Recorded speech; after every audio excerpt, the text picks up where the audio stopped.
This is The Rock Podcast with me, Denny Somack. Now, I'm a rock historian, producer, and best-selling author. On this episode, we have a truly interesting conversation from my archives, and you won't hear it anywhere else. If anyone deserves the title of the Fifth Beatle, it's George Martin. Here, in a candid interview with Carol Thatcher, daughter of former Prime Minister Margaret Thatcher, aka the Iron Lady, recorded in the early 80s when she had a talk show on London radio. Of course, she discusses with George about discovering the Beatles, working with them in the studio, and the early days of his own career. There are a lot of other revelations. I think you'll enjoy listening to Carol Thatcher and this unique conversation. Because my guest in between now and 1 o'clock sometimes has been called the Fifth Beatle. He's George Martin, who produced all the Beatles records and is still one of the leading men in the business today. George, good evening. Good evening. And many thanks indeed for coming in. Now, you've just told me you don't like talking about the Beatles all the time. As you said, it's a bit like someone asking you about your mother. I quite understand how you feel. So I think we'll divide your career up to sort of pre-Beatles, Beatles and post-Beatles. Fine. Can you just tell us, what was your earliest acquaintance? How did you get acquainted with music for starters? Oh, well, I was always sort of interested in music, even as a kid, We had a piano in the house, and I started playing when I was about 5 years old. I was kind of self-taught, and I didn't go to music college or anything like that, and I didn't really take up music as a career until after I came out of the Fleet Air Arm, when I hadn't any career to go to, but I was advised to take it up because I was good at it. And it was simple as that. And you took up a musical career as opposed to your parents, in great opposition to your parents, who wanted you to become either an architect or a civil servant, so I read in your book. Right. You resisted parental pressures. Well, I went to work for a quantity surveyor for a very short period of time. His name was Coffin, and the work was rather like that too. You did say in the book that your greatest love was classical music. Yet you've spent most of your life in the pop industry. Do you see that as a sort of coming down from classical or a sort of whole new creative challenge? Not at all. No, I think that I started out in recording work, actually doing classical music. I started producing classical records, but I was working for a label that was a very small one in those days, Parlophone, and we had to do everything. And we had to do light orchestral music, classical music, jazz, Scottish country dance music, and everything. You had to be a jack of all trades. And I loved it. And I found that recording the so-called pop music was really much more creative. Because when you record classical music, all you can do is interpret something that's been there for hundreds of years. And so many people have done it before, and your interpretation is just another version of the same thing. When you're working in the medium of rock and roll or pop, you actually are building something. It may not be as good, but it is more creative. What were those early days with EMI on the recording scene like? Well, very different from today. I mean, when I first went into the studios, we were still recording on wax. We weren't recording on tape because it was considered too unreliable. It was a sort of newfangled invention in 1950. And would you believe it, that when we made records in those days, there was a lathe in the control room which was turned by a falling weight, because electric motors weren't steady enough. I mean, it does sound amazingly primitive. I know, it was appalling. So that was my sort of beginnings in the record business. And even in the times of the Beatles, which was 12 years later, we still only had mono and stereo recording. We didn't have any multi-track recordings at all. Gosh, it must seem an awful long time ago. I mean, how do you feel looking forward to digital recording? Well, I've already been doing digital recording, and it's a marvellous thing, of course. Doesn't improve the music any, though. I mean, music is still the same, and it just makes life, the actual production of it, a little bit different, that's all. And maybe a bit quicker, maybe a bit easier, that's all. What was the role of the record producer in those days? He was a kind of manager more than the word producer wasn't used. In fact, my first title was A&R manager, artists and repertoire manager. And the job was basically to look after the artists and make sure they were happy and look after them in the studio and give them advice about music too, and make sure the engineer did his job and book all the musicians and book the studio. It was a kind of general fixer. When you were put in charge of the Parlophone label in 1955, what did you really want to do with your own record label? Did you think sort of, whoopee, now I'm going to do so-and-so? I mean, how did you want to make your mark on the pop recording industry?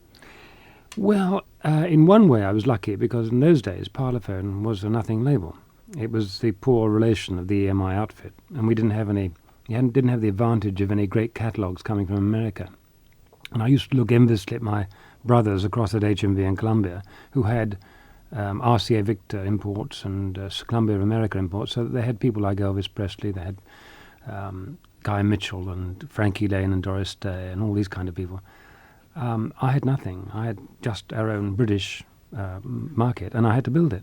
So it was a marvellous challenge, and I couldn't very well go down because we were pretty well down there anyway.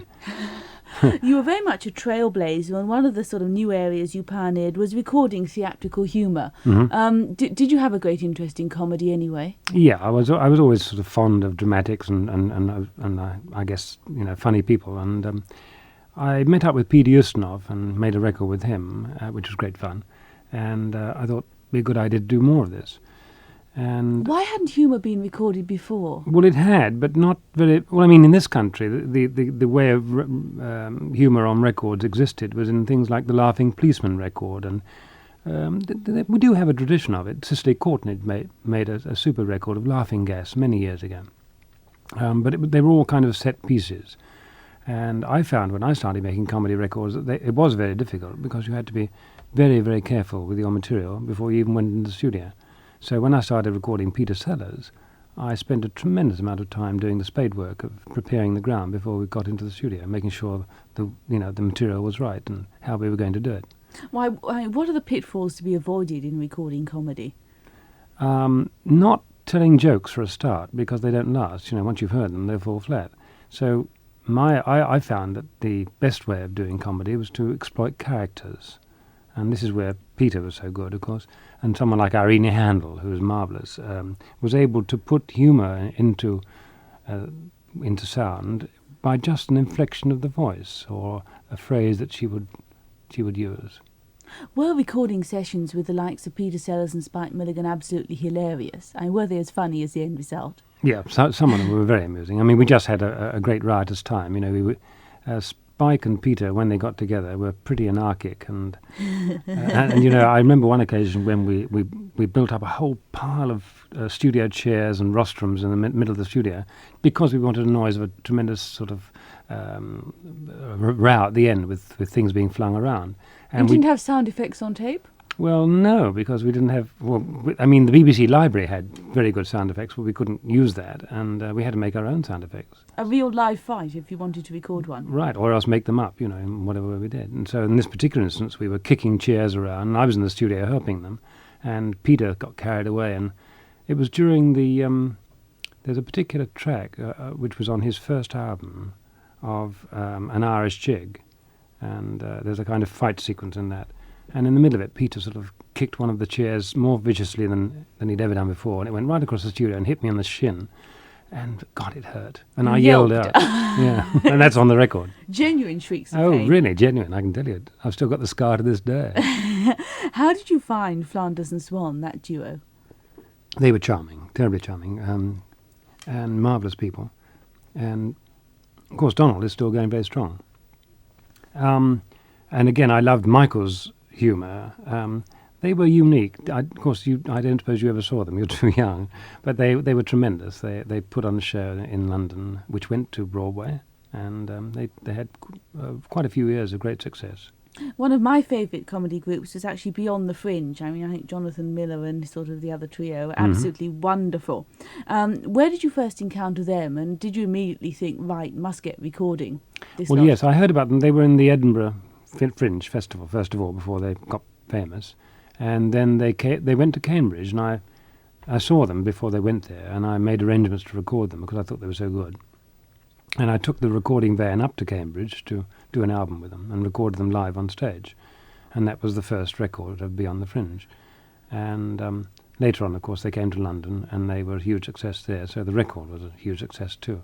And we made more records after that, and I got to know them very well. again, they kind of took over from the Goons in a way. They exploited that kind of humour in the same way that Monty Python's carried on from them. I was just about to say, sort of looking back at that comedy, which, I mean, thank heavens by recording it, you sort of preserve for posterity. How do you compare that sort of theatrical humour with Monty Python and Not the 9 O'Clock News and the sort of humour we have today? It's much more vicious today, isn't it? It reflects, I'm afraid, life today, which is also much more vicious and violent. And humour is much crueler than it used to be. I think it's very funny. I was going to say, is it less or more funny for that? I don't know whether it's less or more funny, but it certainly is funny. And sometimes it goes beyond the pale. Sometimes the humour is a bit too near the bone. But largely, I think, when you see John Cleese on Fawlty Towers, most of that humour is very cruel, but it's very funny indeed. You've had, George, a fantastic career as a composer. Do you find it easy to write music, and what are the logistics of actually sitting down and writing a piece? When people say writing music, they think of composing music, which isn't necessarily the same thing. Physically putting something down on paper isn't necessarily someone like Paul McCartney, for example, doesn't write music. He thinks of it and he plays it and he sings it and performs it, but remembers all that he does as he goes along. And generally, to get something really good, anybody can write a tune. It's dead simple. The trouble is that they'll invariably end up with something that somebody's written before. So to be really original and good is really quite difficult. As for scoring and that kind of writing music, it's jolly hard work. We haven't really progressed much since Dickens' day. And if you're writing a film score, you have to write probably about 50 minutes of full orchestral score, and you've got to do it in the space of about 30 days. And it's just sheer drudgery.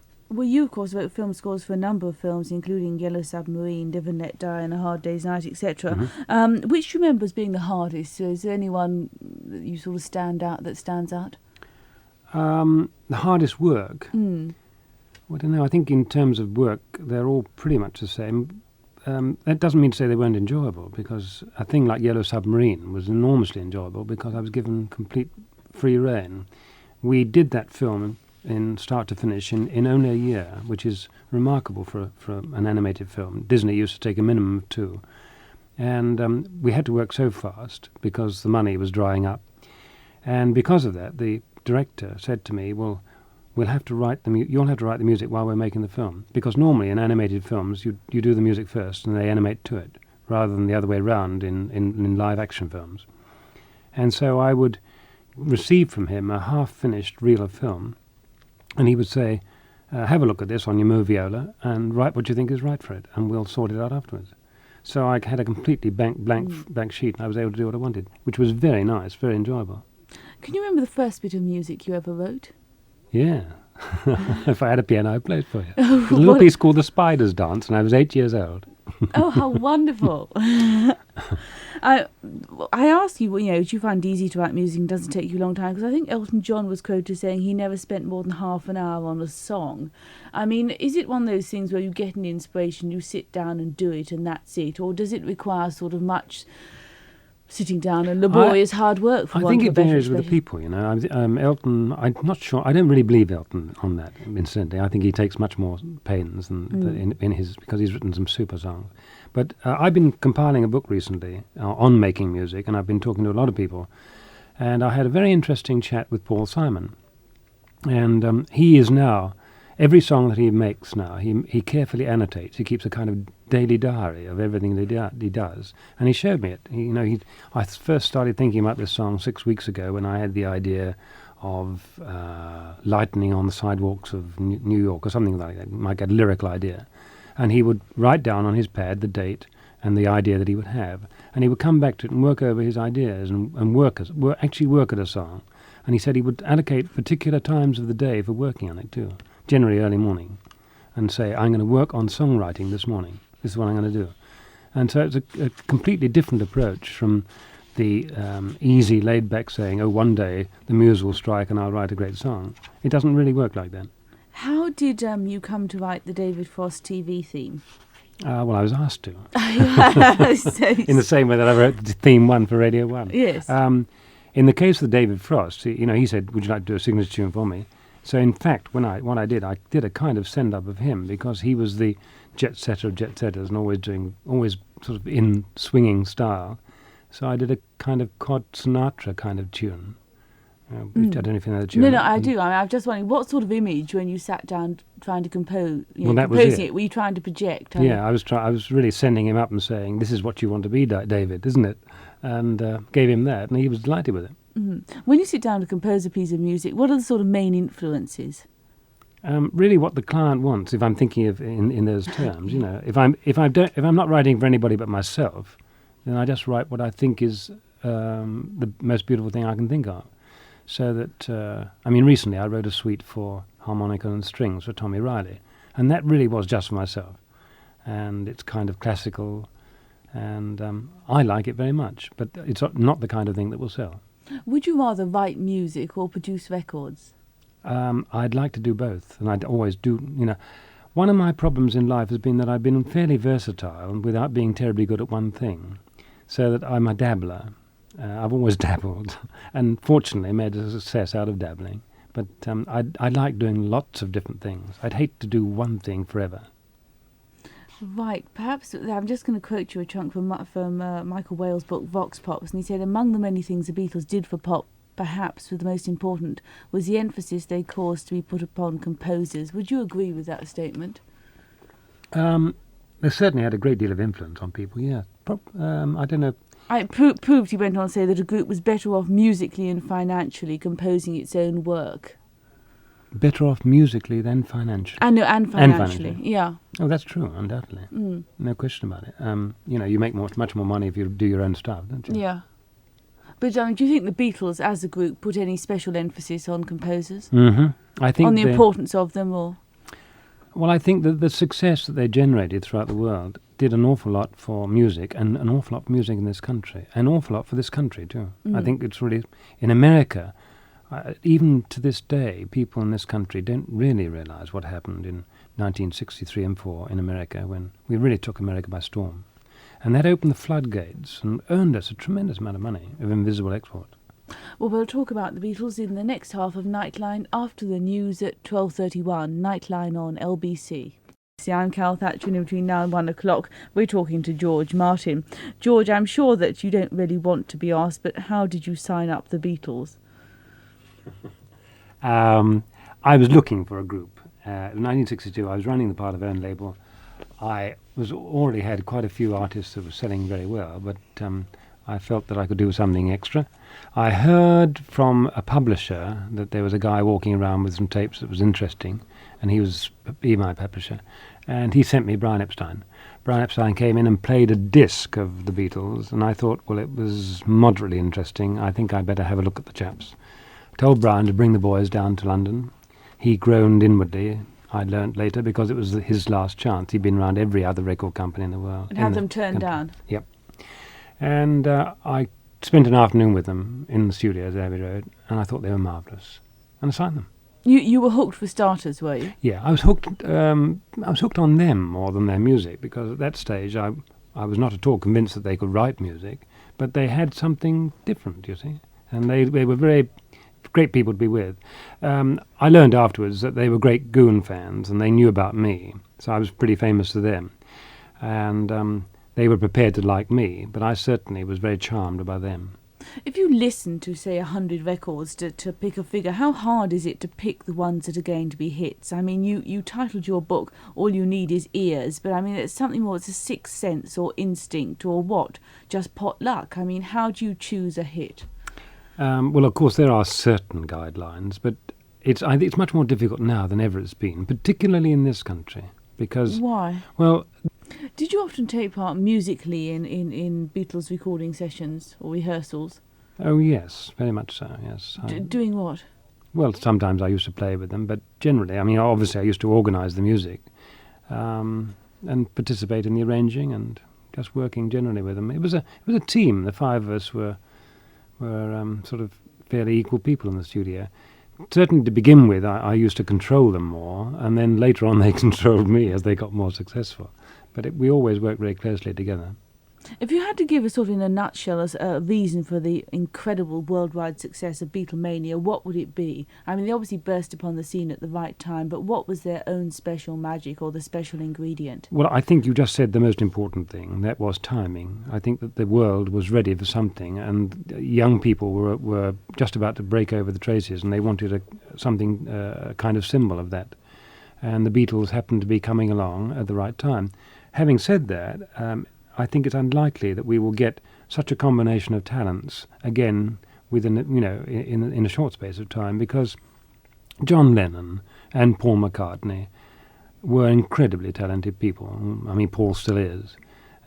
Extraordinarily talented songwriters, and for the two of them to get together in itself was amazing. But to have them joined by George and Ringo, tremendous personalities in their own right, to form a team, it was invincible. Looking back on it, it's extraordinarily lucky that they ever came together, and I was very lucky that I joined them too. Well, looking back, you obviously feel that you couldn't possibly have missed. Were there times in the early days when you thought, help, we're never going to make it? With them? No, never. No, never. Honestly not, no. When I first saw them, I knew that there was something there. When we made the first record, I knew it wasn't going to be a hit, but I knew all I had to do was find the right song and I would have a big hit with them. I didn't know at that stage they could write it, but when they came along with Please Please Me, I knew they could. What I was just about to say, how are hits made? I mean, how do you plug a record? What sort of hype does it need to get a record to the top of the charts? Well, again, nowadays it's different from what it was in those days. In those early days, we had tremendous... television was beginning to mean something, and I think our first break with Please Please Me came when we got Ready Steady Go performance from, which was done by Dick James, was plugging for us at that time, and he became their publisher. And he fixed it with Phil Jones, who's now very big in television, and he was the producer of that particular show, and that helped enormously. But of course, since those days, television has grown much more in importance anyway. And today, there's so much competition, there's so many records are made that are good, that you have to have a combined forces assault from all directions, land, sea and air. You've got to really go for television, you've got to go for radio, you've got to go for advertising on buses even, and posters and so on. It really is a massive thing to do now, to break somebody new. Which was more exciting, getting the top of the charts in Britain or in the US? Oh, obviously the US, because it's such a bigger, so much a bigger market. Over the past 10 or 15 years, I've concentrated on America, and when you think, if the population is 4 times the size of Britain, but the record buying population or the record sales are much larger than that. I would say 6 or 7 times that of Britain. What do you think Beatles did for the British image in the States? They put Britain on the American map. If you stop anybody in America now and ask them, say one thing which will make you think of Britain, one person or one thing, and they'll say Beatles. Still. That's remarkable, it's legendary, yes.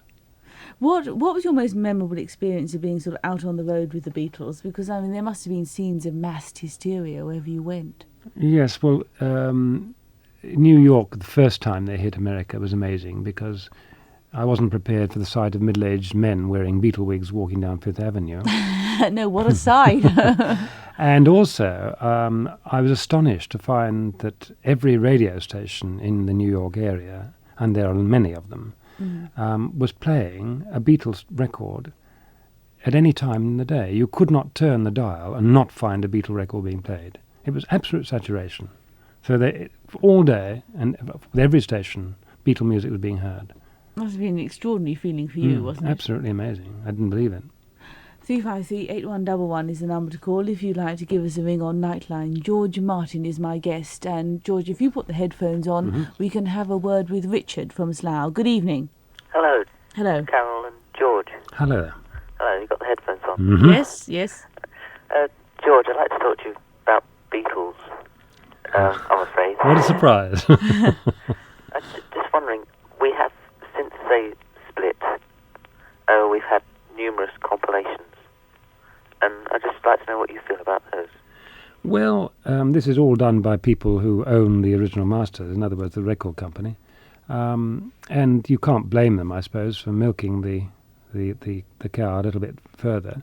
They keep digging them up and repackaging them and putting out Beatle love songs and Beatle rock and roll and complete Beatles and so on. In fact, I had a call from a friend of mine in the States the other day saying he just heard that you could buy the absolute complete works of Beatles, all the music and lyrics and the records, as one package now for $350. Should he do it?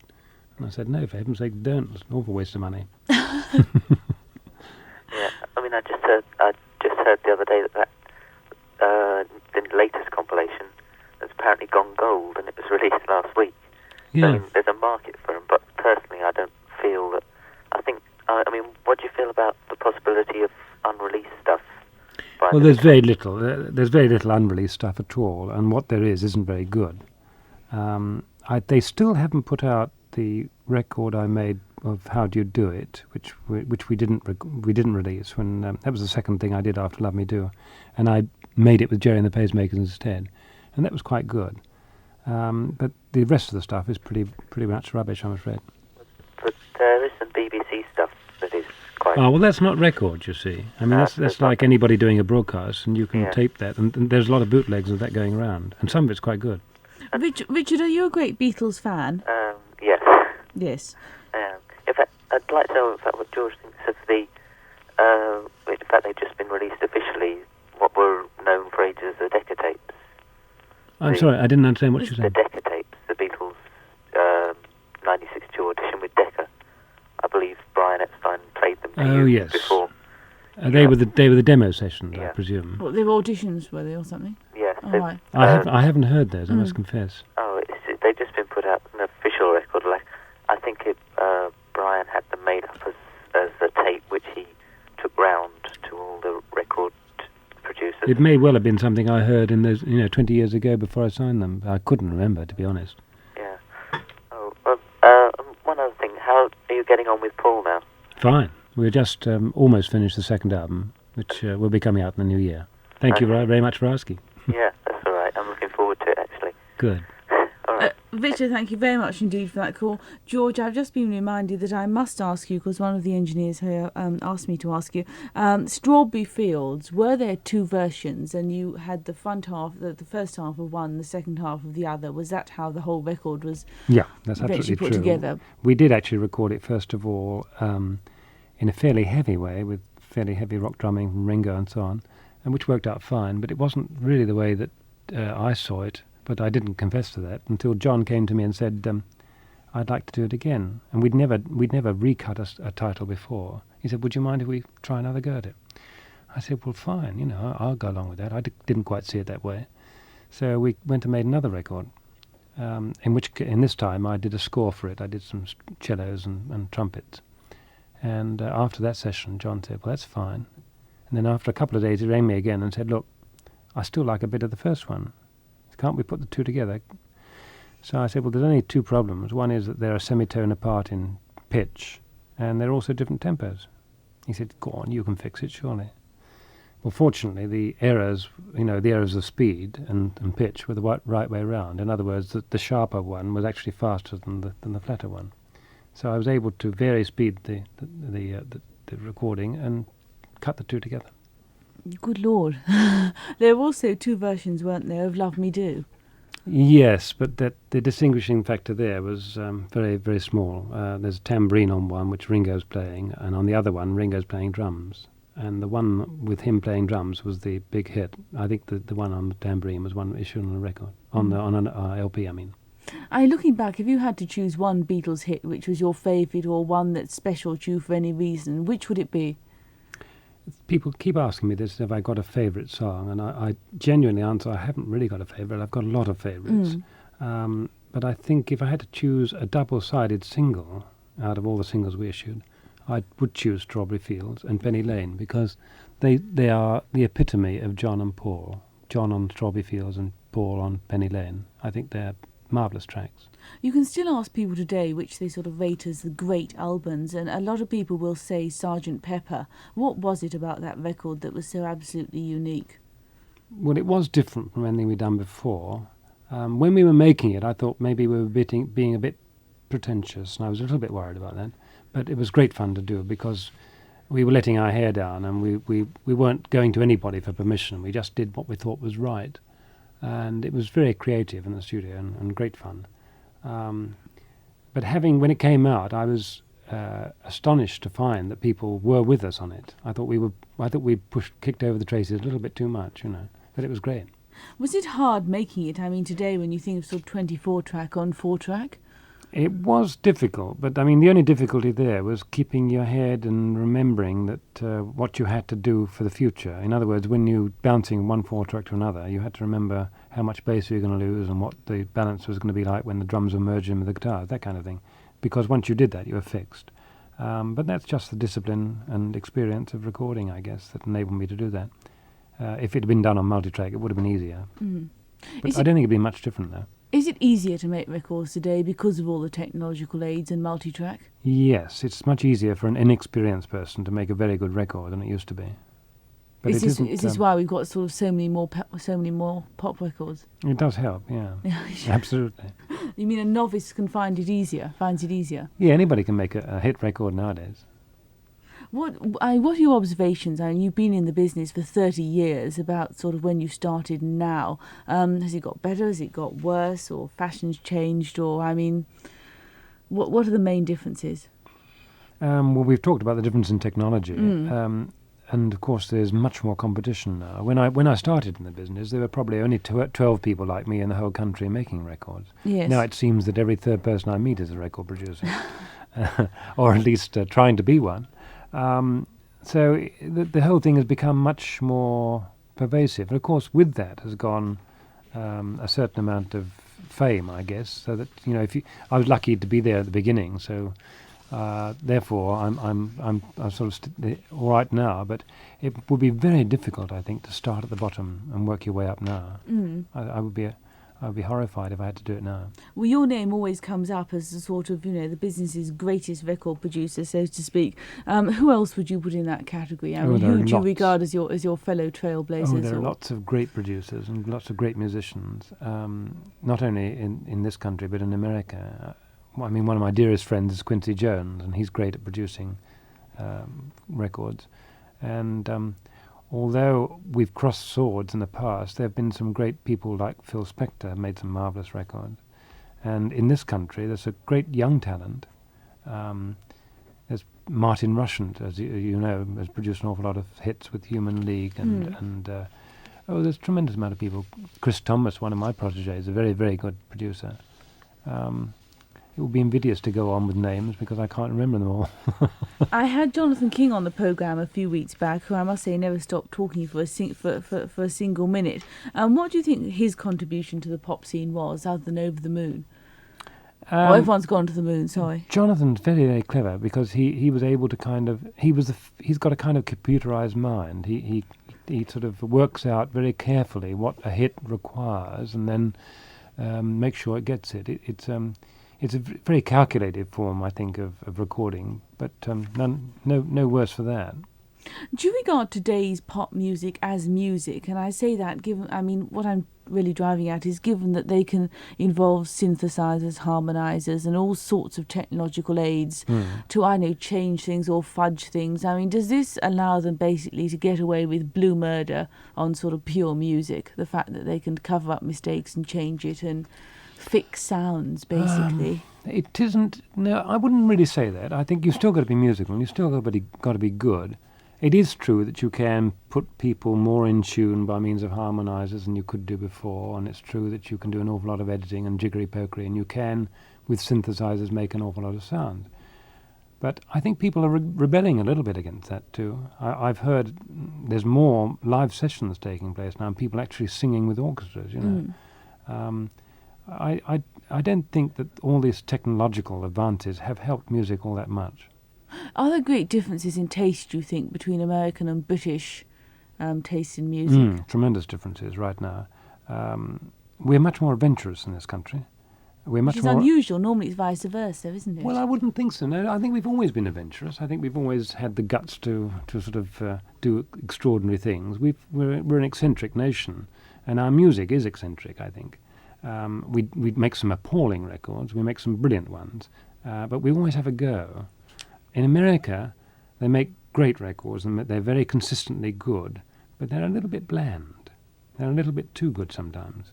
George, once you stopped working with the Beatles, were you tempted to say, I'll do something else? Because you had, of course, worked with the greatest group there'll ever be. Or were you determined to sort of carry on in the pop scene and work with new groups? I mean, what were your thoughts at the time? Well, when the Beatles disintegrated, and I knew I wouldn't be making any more with them, I was in a way quite relieved, because I devoted almost a decade to making them my number one priority, and I knew I didn't have to do that.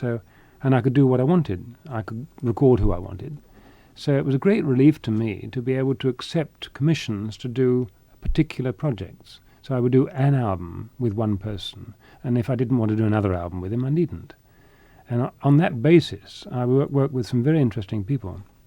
And no blood lost if we didn't go on working with each other, you know.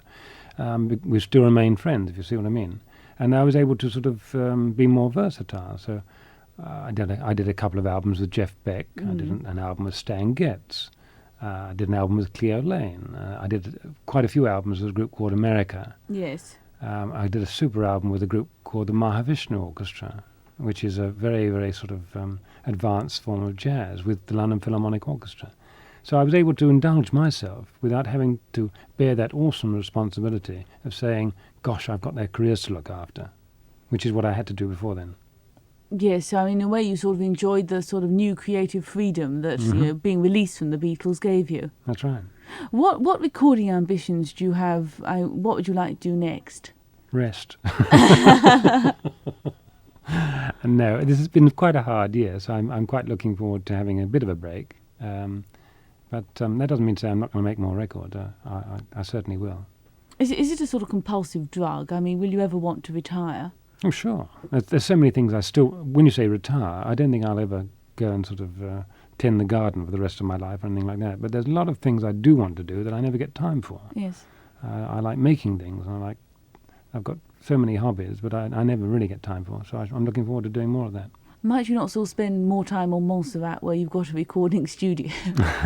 Well, I do go to Montserrat quite a lot. I like going there, but it is a workplace. People think I live there, you know, which is extraordinary, and I get rather irate with them. They think I'm a tax exile. And in fact, what I'm doing is actually sort of earning money and bringing home the bacon, and I get rather irate about that. And people think you do nothing but sort of sit under swaying palm trees. One of the most successful groups you've worked with recently is Ultravox. Mm-hmm. How did your association with that group start?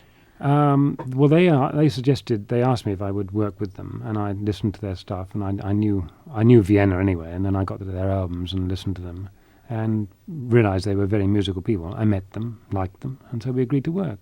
And I did enjoy it very much. They're very creative people. Midge is a very fine musician and great guitar player, and all four of them were a joy to work with. That's all from me, Carol Thatcher, on Nightline tonight. After the politics of childbirth, and we looked at President Reagan and wound up talking about George Martin. That's the lot. Thank you. That's it for this edition of the Rock Podcast. We're available on all the usual platforms wherever you get your podcasts, and we have a video version on YouTube as well. You can also sign up to our channel, and you'll be notified when a new episode is released. It's free, no charge. The Rock Podcast is now the #1 podcast for classic rock, so thanks for listening. Find us at the website, therockpodcast.com, and we also have a Facebook page. And you can send your comments, questions, and suggestions to me at hello@therockpodcast.com.